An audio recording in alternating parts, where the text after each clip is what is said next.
Breaking news చూస్తున్నాం. యెమెన్లో నిమిషప్రియను ఉరి తీయడానికి ఇక కొన్ని గంటలే మిగిలి ఉంది.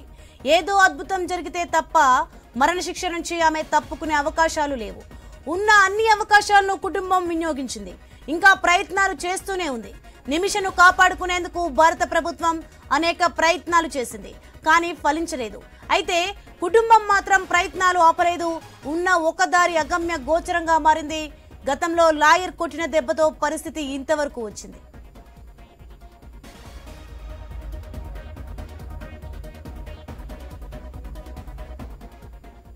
ఇక నిమిషను కాపాడుకోవడానికి ఒకే ఒక్క దారి బ్లడ్ మనీ.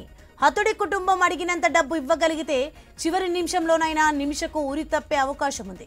కొన్ని నెలల క్రితమే నిమిషప్రియ కుటుంబం బ్లడ్ మనీ కింద $10 లక్షల సిద్ధం చేసుకుంది. అయితే ఆమె కుటుంబానికి హతుడి కుటుంబానికి మధ్య వర్తిత్వం వహించిన లాయర్ దెబ్బ కొట్టాడు. పెద్ద మొత్తంలో ఫీజు డిమాండ్ చేశాడు. తన ఫీజు చెల్లించే వరకు బ్లడ్ మనీ చర్చలు జరపనని తేల్చి చెప్పాడు. దీంతో ఎప్పుడో పూర్తి కావాల్సిన బ్లడ్ మనీ వాయిదా పడింది.